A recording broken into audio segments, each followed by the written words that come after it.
설교 준비를 하면서 창세기에 나오는 야곱과 에서 이야기를 다시 한번 찾아서 자세히 읽어봤습니다.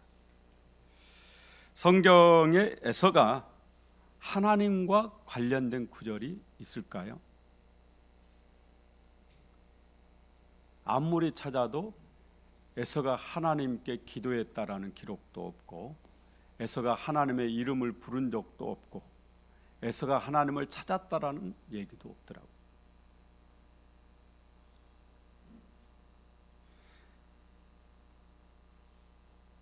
에서와 관련된, 하나님과 에서와 관련된 말씀을 단 한 구절도 찾을 수가 없었어요.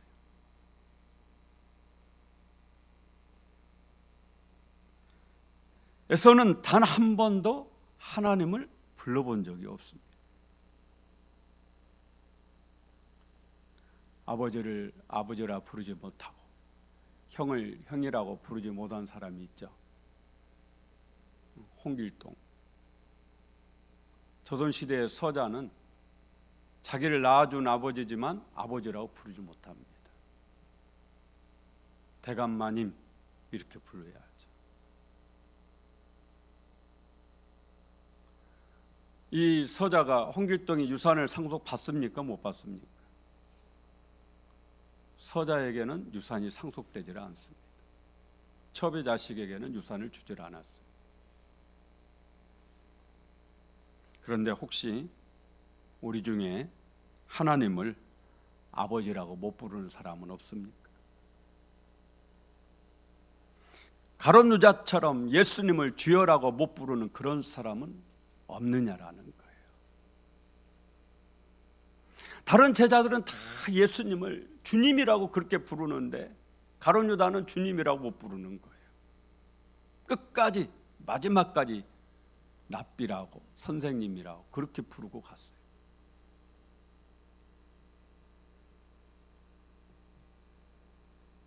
혹시 주여 삼창하실 때 주여가 안 나오시는 분은 안 계시는가요?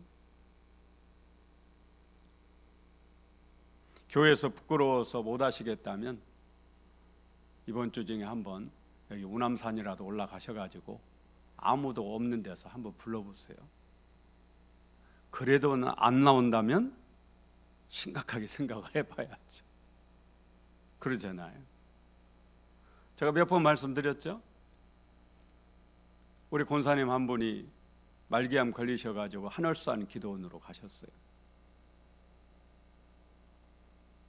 제가 찾아갔는데 우리 권사님 저한테 그러시는 거예요. 방에가 누워 계시더라고요. 목사님, 주여가 안 나와요. 제가 웃으면서 그랬어요. 아, 권사님, 그런 말씀 무슨 말씀이냐고. 나 한번 따라서 해보라고. 주여. 고개를 살려살려 흔들면서 목사님 안 나와요. 정말 간단한 것 같지만 안 나온대요. 40년 이상 교회를 다니셨는데도 마지막 가실 때 주여가 안 나오더래요. 성경에 나옵니다. 고린도전서 12장 3절에 성령으로 아니하고는 누구든지 예수를 주시라 할 수 없느니라. 장난으로는 주여 할 수 있어도 마지막 갈 때 장난으로 가는 사람이 어디가 있어요? 성령님이 아니면 예수님을 주님이라고 부를 수가 없어요. 로마서 10장 14절에도 그런즉 그들이 믿지 아니하는 일을 어찌 부르리요? 듣지도 못한 일을 어찌 믿으리요? 전파하는 자가 없이 어찌 들으리요? 믿지 아니하는 일을 어찌 부르리요? 예수님을 아직 한 번도 주여라고 불러본 적이 없으신다면 꼭 주여라고 불러보시길 바랍니다. 주님을 주님이라고, 아버지를 하나님을 아버지라고 그렇게 부르지 못한다면 되겠어요? 하나님을 아버지라고 한 번도 불러본 적이 없으신다면 나는 낯가려가지고 사람들 많은 데서는 안 나온다 이러시면 집에 가셔서 아무도 없을 때 한번 불러보세요.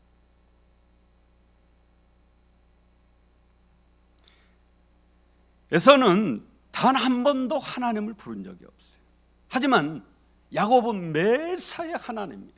조금만 어려워도 하나님 찾고 울고 불고 떼굴떼굴 구르면서 도와달라고 그러고. 그게 에서와 야곱의 차이입니다. 야곱의 일거수일투족이 하나님과 다 연결되어 있어요. 야곱이 어딜 가든지 하나님이 함께 하시죠. 야곱이 무엇을 하든지 하나님이 함께 하셨어요.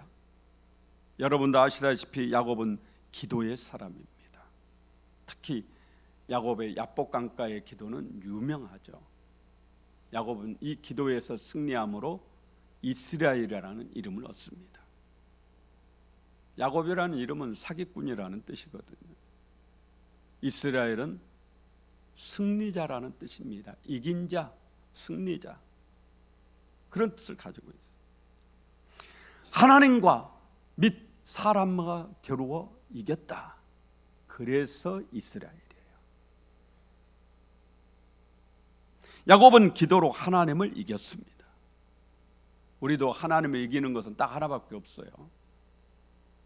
어린아이가 엄마 이기는 방법은 딱 하나밖에 없죠. 장난감 사주라는데 안 사주면 애들이 어떻게 하죠? 바닥에 누워가지고 떼굴떼굴 구르면서 울고 불고 난리하면 그러잖아요. 우리도 마찬가지로 하나님을 이기는 방법은 하나밖에 없습니다. 울고 불고 기도하는 사람은 하나님이 두 손 번쩍 드세요. 야곱과 에서는요 쌍둥이로 태어났습니다. 한날 한시에 태어났어요. 에서가 먼저 나왔습니다. 장자죠. 큰아들입니다. 똑같이 나왔지만 야곱이 형 발을 붙잡고 나왔어요. 그러니까 정말 동시에 나온 겁니다. 그래도 먼저 머리 내민 놈이 형이죠. 그래서 에서가 형이에요. 장자입니다. 성경에 장자는 장자권을 가지고 있습니다. 장자는 아버지의 유산을 갑절로 받습니다. 가문의 우두머리로 모든 가정의 크고 작은 일들을 결정할 결정권을 가지고 있습니다. 그리고 이 장자권 중에 가장 큰 것은 자녀와 후손들을 축복할 축복권이 있다라는 겁니다. 에서가 장자니까 당연히 장자권은 에서의 것입니다. 그런데 에서는 팥죽 한 그릇에 이 장자권을 동생 야곱에게 팔아 넘깁니다. 오늘 읽은 본문 34절 보면 에서가 장자의 명분을 가볍게 여기며 따라, 에서는 장난으로 했지만 야곱은 진지해요. 성경을 읽어보면 에서는 장난 비슷하게 한 겁니다. 별 생각 없이 가볍게. 그러지만 야곱은 형에게 뭐하라고 그래요? 팥죽 주기 전에 하나님께 맹세해라. 맹세해라. 진지한 겁니다.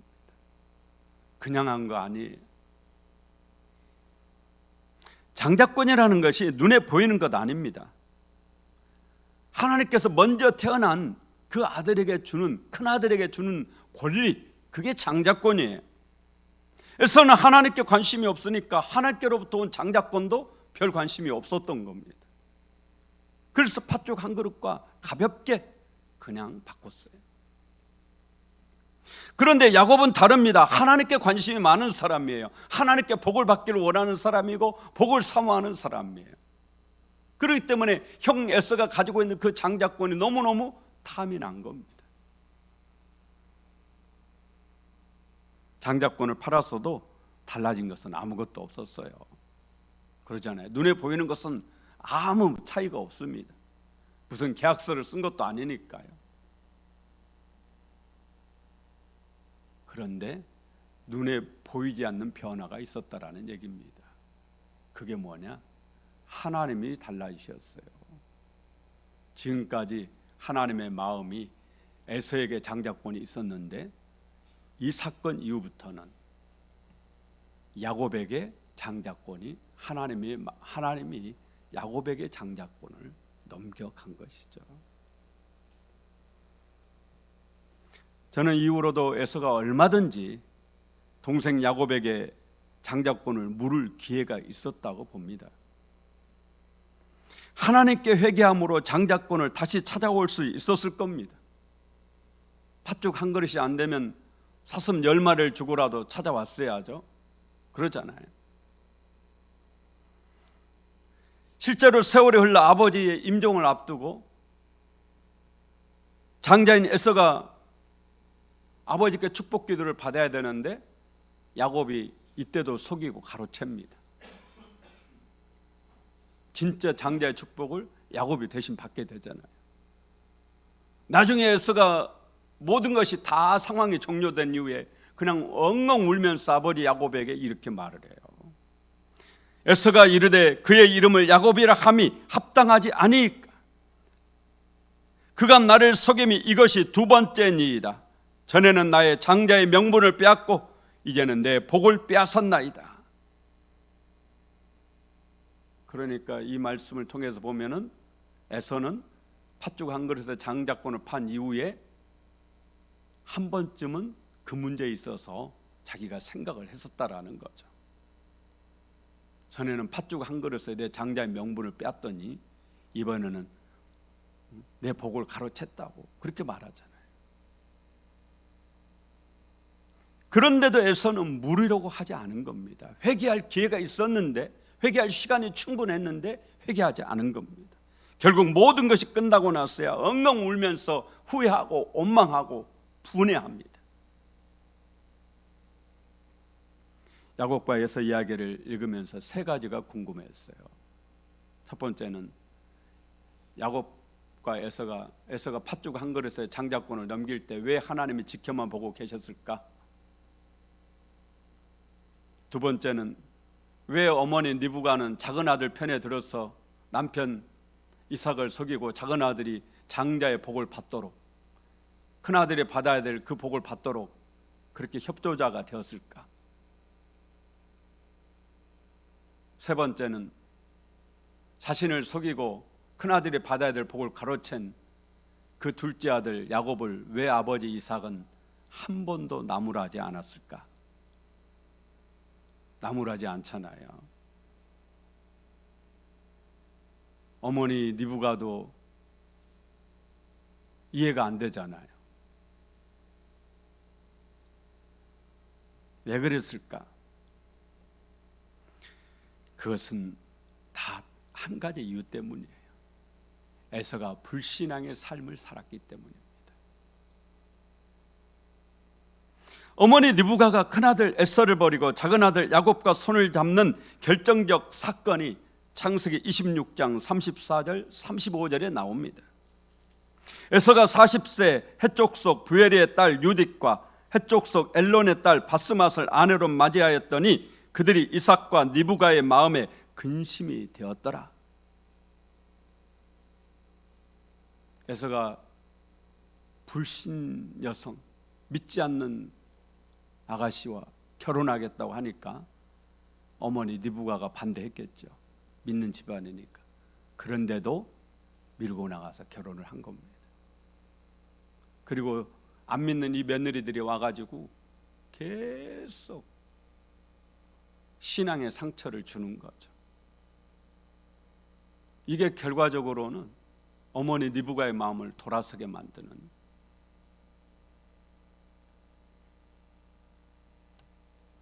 에서가 불신앙의 길로 가니까 하나님도 에서를 버리신 겁니다. 아버지 이삭도 이 사실을 알기 때문에, 에서가 신앙이 없다는 것을 알기 때문에 야곱이 형 대신 장자의 복을 가로챘을 때 이게 하나님 뜻이구나 이렇게 생각을 했을 겁니다. 야곱도 문제가 많은 사람이에요. 말씀드린 대로 이름의 뜻 자체가 사기꾼이에요. 실제로 야곱은 남을 속이는 그런 삶을 삽니다. 정말 남을 속이는 걸 잘하는 사람이에요. 팥죽 한 그릇에 형의 장자권을 빼앗는 것도, 이것도 어찌 보면 속이는 거잖아요.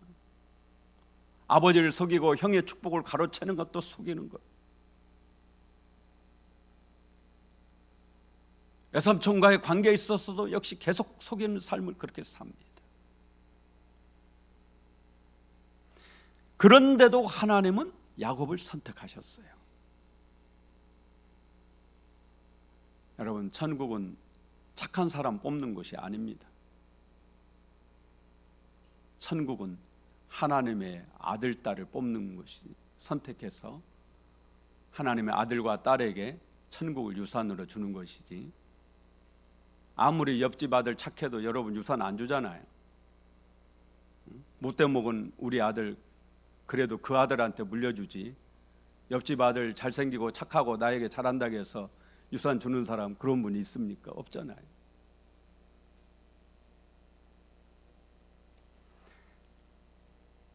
천국은 하나님의 아들과 딸이 가는 곳이에요.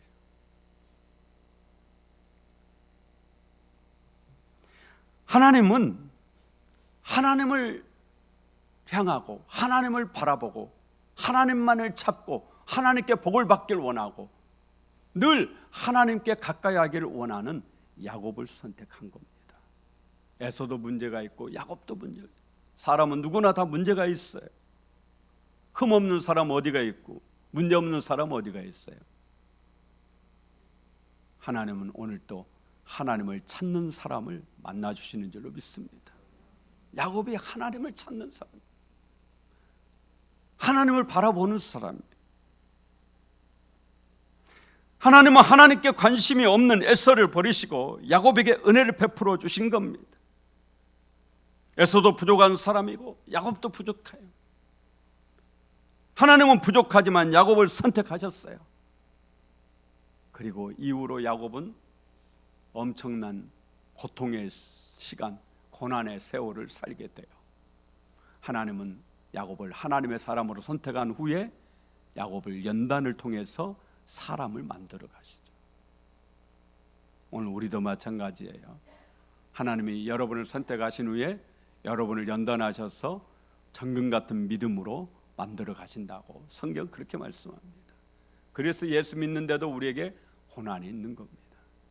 이후로 야곱의 고난, 20년 넘는 세월의 야곱의 고난은 자기 자신 안에 있는 그 불순물, 그 찌꺼기 때문에, 죄성, 나쁜 습관, 사기꾼 같은 그 사기성, 하나님이 이러한 것들을 제거하기 위해서 야곱을 연단의 불무불 용광로 속에 넣어가지고 연단을 하는 겁니다. 그렇게 사기꾼 야곱을 하나님은 승리자 이스라엘로 만드셨습니다. 우리 안에 에서도 있고 야곱도 있습니다.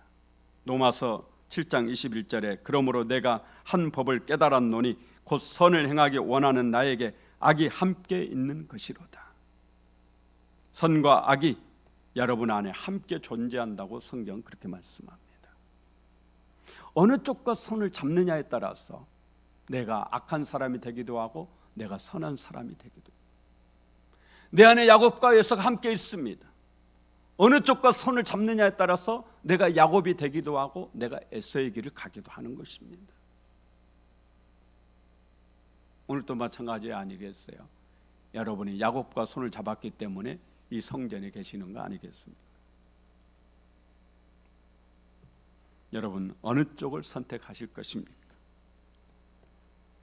하나님을 아버지라고 예수님을 주님이라고 부르는 저와 여러분 되기를 간절히 원합니다.